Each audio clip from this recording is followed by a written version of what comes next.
Yeah, I mean, coming up to Alaska, it never changes. I think the awe of rolling in here and looking up into the mountains, just like the fact that it's just shaved from the roadside up, so it's just snow, blank canvas, and the scale is just massive. Yeah, it's insane. It's I mean, you've been watching it in the movies forever, and it's just like everything here is just pretty hardcore. I've never seen anything like this kind of terrain in my life.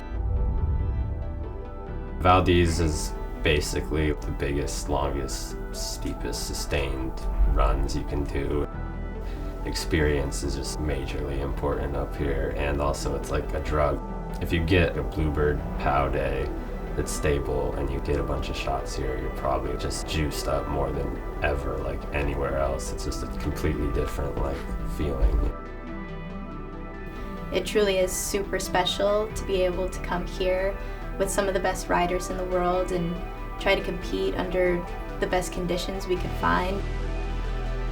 Yeah, every year it's dynamic. Every year the conditions change day to day, week to week.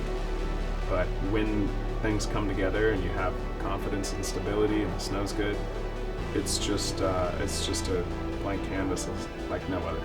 You sit and you mind ride and you try to put these lines together, and then pure creation. Go and see if you can execute on your idea. For me, it's one of the most enjoyable and rewarding games to play.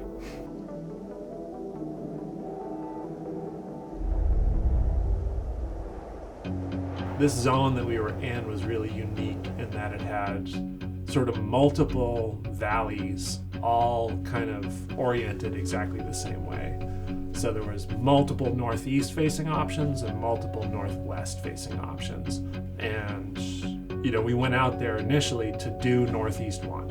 Ended up calling it off because the snow was kind of wind affected and, the riders weren't really feeling it. Kind of cold, windy, weird. Snow was feeling really grabby. And we're like, well, looks like 48 hours from now we've got another window.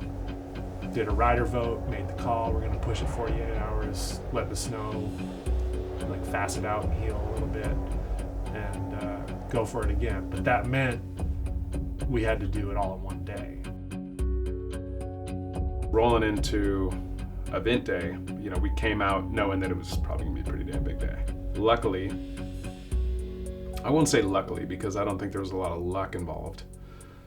Skillfully, the venue that we selected was actually, it was the natural selection Super Bowl.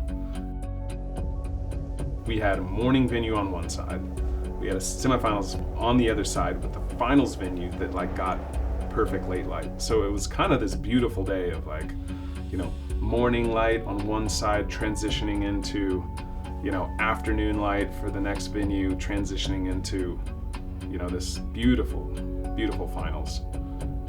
And the snow improved pretty drastically, honestly.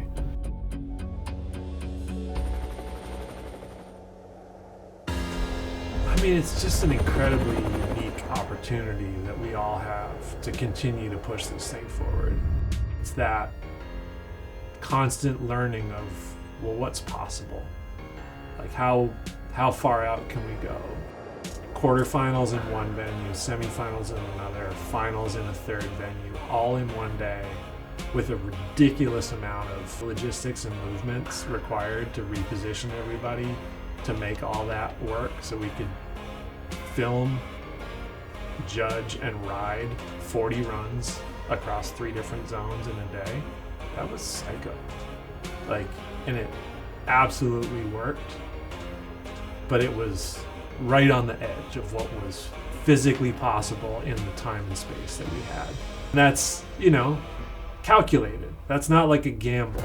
The risk in doing something like that out there with 40 people in the backcountry was something that was totally acceptable to us because it had been rehearsed, it had been planned, it had been talked through with all the guides, all the pilots, the riders, the crew. Everybody knew what they needed to do.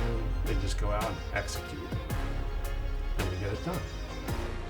And to have the quality of riding that we see from the competitors here. Like some of the best snowboarding that I've ever seen on camera, to have it happening in a competitive setting in front of all kinds of people and being able to show that to the world, I think has inspired all of us, riders included, to just like step up, put the best foot forward, and make this thing special.